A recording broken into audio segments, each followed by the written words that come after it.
Hi everyone, welcome back to our channel Just MBA Things.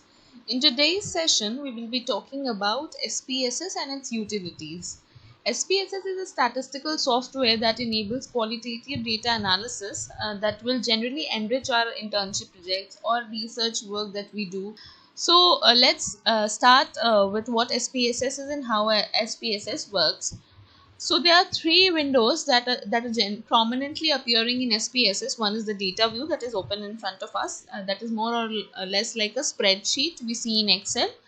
The other is variable view, that is also a kind of spreadsheet only, unlike the rows are already named. The columns are also numbered. There is another view that comes with SPSS, that is the output view, in which all the statistical performances that we perform in our data view, the result for that comes in our output view. So whatever we perform here in the data view will be the result for that can be seen here in output view.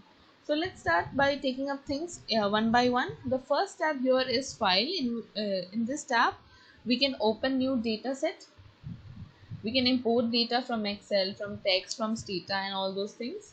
Let's move to analyze tab, where most of our statistical text test we can perform. For example, the frequencies, descriptives, cross tabs, explore, regression, collinearity, multicollinearity, stepwise regression, forward regression, backward regression.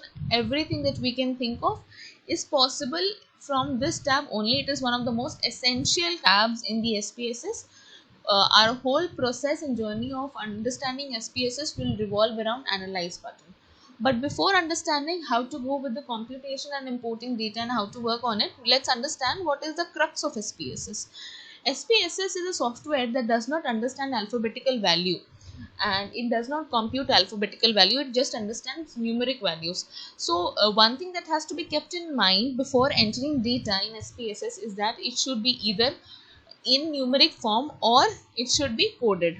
So what happens is that if I put it here as name, I'm defining the variable that is a name, and in data view it will come as name. See, the variable is named as name, and here I can enter Mayuri. So if my first respondent is, see, it is not taking because it is alphabetic in nature. If it would have been 1 or 2, it would have easily taken place. So I have pressed 1, it has taken. So in variable view, we need to define if the type is numeric. So for example, if I select it as string, it will take Mayuri now. Let me show it to you. So if I do now Mayuri, they will take it because it is now accepting the kind of data that is in alphabetic form also. So before inputting data or importing data or understanding how to go about with the computation, we need to define our variables properly, and there are three things that is to be taken care of. First is the name, in which we will put our variable names. Second is the string, in which we will either put numeric or string. You just need to take care of these two options only. The other are forbidden for our ease only. So here, since name is a alphabetic term, we'll use string. And if, for example, here it would have been age, so I would have used numeric because age is a number. So that is it is that easy. The third option, let's take preferences. Preferences, and this is also numeric values. We will keep 1 for excellent, then we'll add 2 for neutral, and then 3 for poor. Add.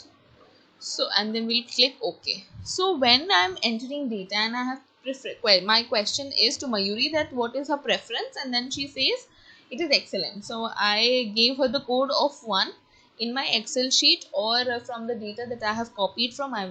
So how would I know, how would the researcher know that what is 1, because we are just considering 3 variables here, but in case of large number of variables we would not be able to comprehend that what is how and how is what. So it is values are important, that because it helps in coding.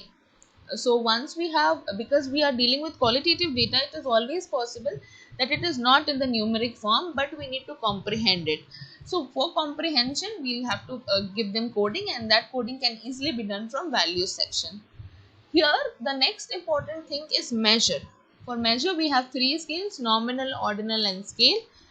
And we need to choose one because of the fact that once we are not sure of what kind of data it is, we can't perform all the statistics with the same. Since age is just a number that we are taking up, it is a scale. Preferences will be a or nominal one, because we have taken it in the form of numbers, and it is not showing an increasing or decreasing form in the right proportion, so we'll just keep it as nominal. And now when we go back to our data view and we enter as preference F2, and then we go to view, and then we go view labels, then it came as neutral. So that is the thing with SPSS. It will show you here we had entered 2, but now when we are viewing it what 2 was, we can easily find out that I was neutral to my answer of the preferences.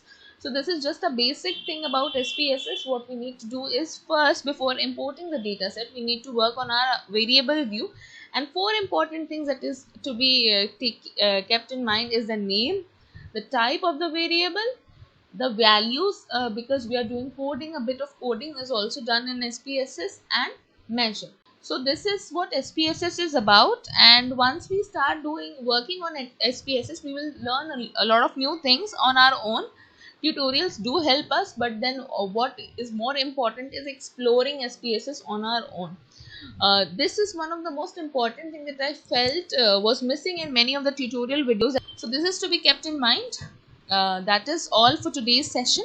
In the next session, we will be taking a data set and working on how do we decide on the measures, how do we take up values, and how do we do type and string. Up till that, I request every viewer or those who want to learn SPSS with us, please kindly install SPSS 16 version. The link to that is given in the description box below. Install something that can be used for a longer period of time, and 16 is good enough. You can do all the statistical computations. Mostly you can do. That's all for today. If you like the video, please like, share and comment.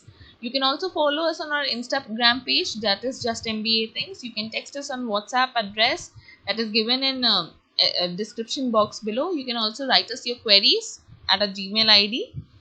That's all for today. Thank you for listening to me. Thank you so much.